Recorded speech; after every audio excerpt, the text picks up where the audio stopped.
बिस्मिल्लाहिर्रहमानिर्रहीम। अस्सलाम वालेकुम। आप देख रहे हैं अलिफ न्यूज़ और मैं हूं आपके साथ माजिद अली। शामिल करते हैं आज की हेडलाइन। वज़ीर-ए-आज़म शहबाज शरीफ 2 रोज़ा दौरे पर तुर्किया रवाना हो गए। रजीम चेंज के इल्ज़ामात में कोई हकीकत नहीं, अमरीकी वजाहत। नेटो ममालिक ने रूस को सबक सिखाने की ठान ली। नए फ़लस्तीनी सदर की तलाश। सदर मैक्रोन ने खुफिया एजेंसी को टास्क दे दिया। फ्रांसीसी अखबार का दावा।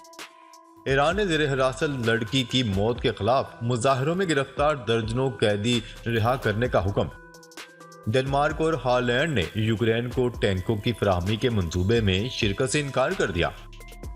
दारुल हुकूमत कैप पर प्रवास करने वाले 6 रूसी गुब्बारे मार गिराए यूक्रेन। जहाज़ों के ईंधन की किल्लत। पाकिस्तान में चार्टर्ड तैयारे ग्राउंड। पाकिस्तान और दुनिया भर की खबरों से बाखबर रहने के लिए अलिफ न्यूज़ को सब्सक्राइब कर लें। हेडलाइंस आपने जानी, अब बढ़ते हैं खबरों की तफसीलात की तरफ। 6 फरवरी 2023 को आने वाले शदीद ज़ल्ज़ले के तनाज़ुर में तुर्किया की आवाम के साथ इजहार यकजहती के लिए वज़ीर-ए-आज़म मियां मोहम्मद शहबाज शरीफ 16-17 फरवरी 2023 को तुर्किया का दौरा करेंगे। अंकारा में अपने क़याम के दौरान वज़ीर-ए-आज़म तुर्किया के सदर जनाब रजब तय्यिप एर्दोग़ान से मुलाकात करेंगे और ज़ल्ज़ले से कीमती जानों के ज़िया और बड़े पैमाने पर होने वाले नुकसानात पर पूरी पाकिस्तानी कौम की जानिब से ताज़ियत का इजहार करेंगे। वज़ीर-ए-आज़म मुश्किल की इस घड़ी में तुर्किया की आवाम के साथ खड़े होने और इमदादी कार्रवाइयों में हर मुमकिन ताउन जारी रखने के पाकिस्तान के पुख्ता अज़म का अदा करेंगे। वज़ीर-ए-आज़म जनूबी तुर्की में ज़ल्ज़ले से मुतासरा इलाकों का दौरा भी करेंगे और इलाके में तैनात Pakistani search and rescue team और ज़ल्ज़ला मुतासरीन से भी मुलाकात करेंगे। जनूबी तुर्की में तबाहकुन ज़ल्ज़ले के तनाज़ुर में वज़ीर-ए-आज़म ने 6 फरवरी को सदर रजब तय्यिप एर्दोग़ान से फ़ोन पर राब्ता किया था और उन्हें रेस्क्यू और रिलीफ की कोशिशों के लिए हर मुमकिन मदद की यकीन दहानी करवाई थी।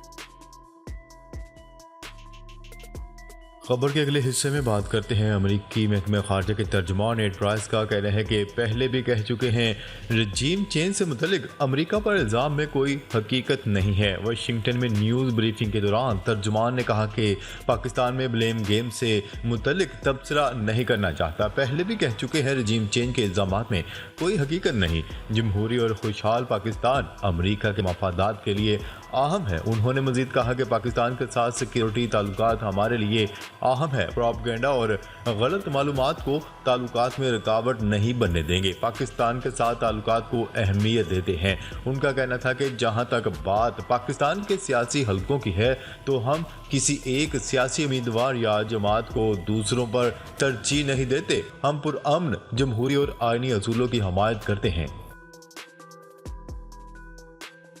खबर के अगले हिस्से में बात करते हैं। नेटो ममालिक ने रूस को सबक सिखाने की ठान ली। नेटो ममालिक ने रूस को सबक सिखाने की ठान ली है और यूक्रेन का दिफा मजीद मजबूत करने के लिए मजीद हथियार फराहम करने का ऐलान कर दिया। गैर मुल्की मीडिया की रिपोर्ट के मुताबिक नेटो के रुकन ममालिक ने यूक्रेन की हमायत में डट गए हैं और रूस को सबक सिखाने की ठान ली गई है। बेल्जियम के दारुल हुकूमत ब्रसल्स में मुनक्किदा इजलास में नेटो ममालिक के वज़ीर दिफा ने जंग में रूस की शिकस्त को यकीनी बनाने और यूक्रेन के दिफा को मजबूत करने के लिए इसे मजीद भारी हथियारों की फराहमी और फौजी तरबियत देने का ऐलान कर दिया।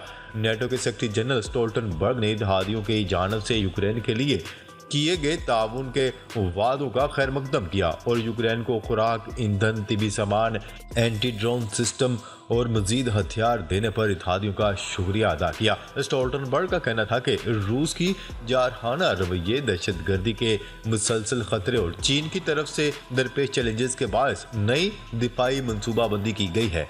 इस इजलास में नेटो ममालिक के वज़ीर दिफा ने दिफाई सनती इस्लाहात को बढ़ाने और अपने असले और गोला बारूद के ज़ख़ीरे को भरने की ताकतों पर भी बातचीत की गई। जबकि वज़ीरा ने खतरे से 2-4 नेटो के दीगर शराकतदार बोस्निया, जॉर्जिया और मोल्दोवा के लिए ताउन बढ़ाने पर भी इत्तफाक किया। दूसरी जानिब जर्मनी के वाइस चांसलर ने यूक्रेन की जानिब से इस्तेमाल किए जाने वाली जर्मन साख्ता तैयारा शिकन तोपों के लिए असला फराहम करने से इनकार पर स्विट्ज़रलैंड को तनकीद का निशाना बनाते हुए कहा है कि हम स्विट्ज़रलैंड से बातचीत कर रहे हैं और मुझे ये बात समझ नहीं आ रही कि स्विट्ज़रलैंड असला फराहम क्यों नहीं कर रहा। उनका कहना था कि कुछ ममालिक के पास अब भी जंगी साजो-सामान मौजूद है, लेकिन वो तारीखी वजूहात की बिना पर यूक्रेन को फराहम करने से गुरेज़ा है।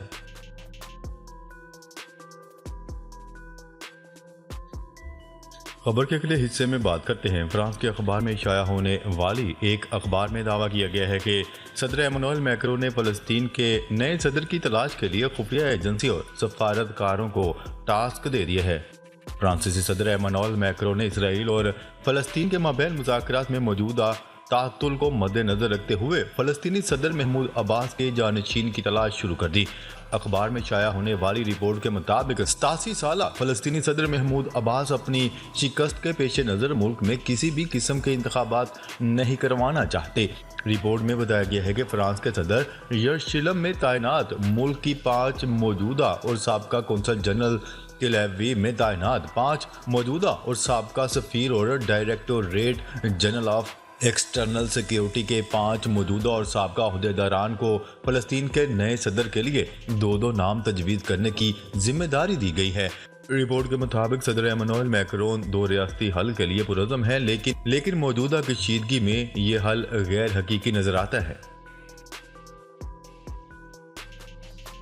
خبر کے اگلے حصے میں بات کرتے ہیں ایران میں زیر حراست لڑکی مہسا امینی کی موت کے خلاف مظاہروں کے دوران گرفتار درجنوں قیدیوں کو رہا کر دیا گیا۔ ایران میں کچھ روز پہلے ایرانی رہبر اعلیٰ آیت اللہ خامنائی نے گرفتار ہزاروں مظاہرین کی معافی کا اعلان کیا تھا۔ ایرانی میڈیا کے مطابق رہا کیے جانے والوں میں زیر حراست ہائی پروفائل افراد بھی شامل ہیں۔ واضح رہے کہ ایران میں زیر حراست لڑکی کی موت کے خلاف ملک بھر میں عوامی احتجاج 4 ماہ سے زیادہ جاری رہا۔ ایران میں گزشتہ برس ستمبر میں لباس قوانین کی خلاف ورزی پر گرفتار 22 سالہ مہسا امینی پولیس کی حراست میں انتقال کر گئی تھیں۔ خبر کے اگلے حصے میں بات کرتے ہیں ڈنمارک اور ہالینڈ نے یوکرین کو ٹینکوں کی فراہمی کے منصوبے میں شرکت سے انکار کر دیا۔ نیوز رپورٹ کے مطابق ڈنمارک اور ہالینڈ ایک زمانے میں بھی یوکرین کو لیپرڈ 2 ٹینکوں کی فراہمی کے یورپی منصوبے میں حصہ لینے کا رجحان رکھتے تھے، اب اس منصوبے سے دستبردار ہو گئے ہیں۔ فن لینڈ کے وزیر خارجہ نے کہا کہ ان کا ملک اب یوکرین کو لیپرڈ 2 ٹینکوں کی فراہمی کے منصوبے میں حصہ نہیں لے گا۔ قبل ازیں روس کے وزیر دفاع نے مغربی ملکوں پر روس سے کھلی دشمنی کا الزام لگاتے ہوئے کہا تھا کہ امریکہ اور اس کے اتحادی ہر ممکن حد تک جنگ یوکرین کو طویل دینے کی کوشش کر رہے ہیں۔ یوکرین پر روس کے فوجی حملوں کے آغاز کے بعد سے نیٹو اور اس کے اتحادیوں نے اس تنازع میں براہ راست فوجی مداخلت سے گریز کیا تھا، لیکن وہ یوکرین کو ہتھیار، گولہ بارود اور ایندھن فراہم کر رہے ہیں۔ ماسکو کا کہنا ہے کہ یوکرین کو مغربی ہتھیاروں کی مسلسل ترسیل روس اور یوکرین کے درمیان مذاکرات کی راہ میں ایک بڑی رکاوٹ ہے۔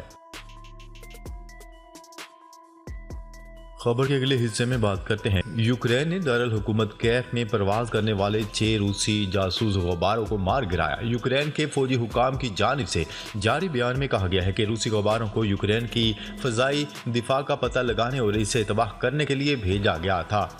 یوکرینی حکام کا مزید کہنا تھا کہ روس چاہتا تھا کہ ہم اپنے اسٹریٹجک اثاثوں کی حفاظت پر معمور فضائی دفاع کو ان غباروں کو تباہ کرنے کے لیے استعمال کریں، تاہم اسے اپنے مقصد میں ناکام ہونا پڑا۔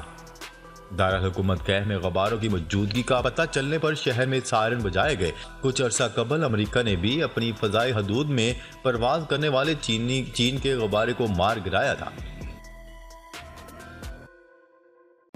خبر کے اگلے حصے میں بات کرتے ہیں جہازوں کے ایندھن کی قلت، پاکستان میں چارٹرڈ طیارے گراؤنڈ۔ جہازوں کے ایندھن کی قلت کے باعث نجی کمپنیوں نے ملک میں چارٹرڈ طیارے گراؤنڈ کر دیے۔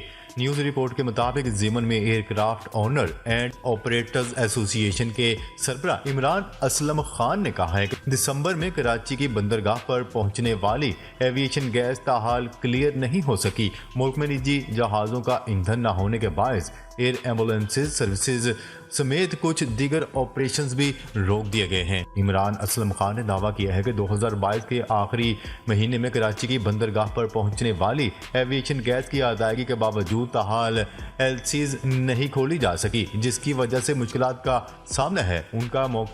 انہوں نے موقف اختیار کیا کہ اسٹیٹ بینک کی جانب سے ایلسیز کی تاخیر کے باعث اب آپریشنز کو جاری رکھنا بہت مشکل ہو گیا ہے۔ ملک میں اس وقت 200 کے قریب پرائیویٹ جہاز استعمال کیے جا رہے ہیں۔